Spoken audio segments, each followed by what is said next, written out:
What's up, everybody? Wes here for Monday's workout. We're in week 5 of 9 of our current tempo strength cycle. We're starting with front squats on Monday. Similar format to what we've seen, slightly different tempos on some of the movements that we're going to see this week. But let me show you each of the tempos so that there is no confusion. We do have 2 sets of 3 at our first tempo, which is 3, 2, X, 1. We are going to start with the bar on the rack.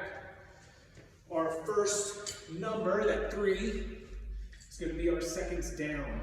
When in doubt, take even longer, right? Don't rush this 3. You want to think about, as we sit down and back, elbows being up as high as we can.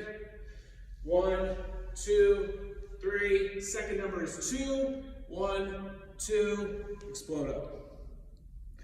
3 reps of that. 1, 2, 3. Hold it for 2. Explode up.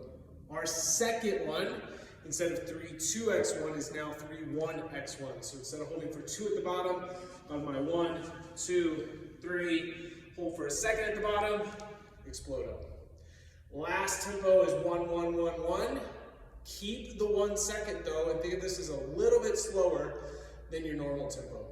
A lot of our normal tempo is to fly down, rush out at the bottom like this, where we go down, and fly up. We want to think a little bit slower. So now it's 1, 1, 1, 1. A little bit slower. It's a very slight difference, but it should force you to think about staying tense, staying active in that bottom position instead of just bouncing out of the bottom. For the workout, we have 2 different parts. We have a 7-minute AMRAP, rest for a minute, 7-minute AMRAP. It starts with 8 and 6 calories on the bike. That's going to stay the same throughout this whole workout. Then you're going to have 15 wall balls and 15 sit-ups. That's how both of them start. The kicker to this one is each round, on the first one, we're going to increase by 5s on the wall balls. And in the second one, we're going to increase by 5s on the sit-ups. So in the first workout, you'll do, if you're a male, you'll do 8 calories on the bike, 15 wall balls, 15 sit-ups, 8 calories on the bike, 20 wall balls, 15 sit-ups, then keep going up by 5s on that, but the sit-ups stay the same. Same thing on the second part, but now it's the sit-ups going up instead of the wall balls. In my opinion, that's going to be a much better workout than this one where the wall balls go up. Your goal is to get into, maybe finish the 25, so it's round 3 of both of these. If we're looking at our wall ball, let's think about what we were doing on our tempo where we're holding that position at the bottom of our squat.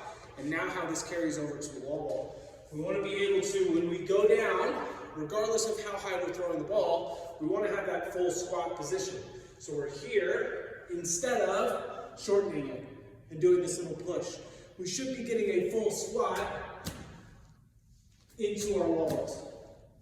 Okay, think about those heels staying down. A very good squat comes first to then power up and drive that power in for our wall ball. Okay? Be smart on how you break those up. Obviously, you're adding 5 into those reps on the wall balls and sit-ups as we go. So be smart if you need to break those up there. But this one should be pretty much a keep that steady effort and work through it, through the 7-minute AMRAP rest, and then one more 7-minute AMRAP. You will have where you're going to add up those rounds of reps at the end. But again, the goal is to get into that 3rd round of each as we go. Try to stay consistent. We're in week 5 of 9. Keep building on those tempos. We'll see everybody on Monday.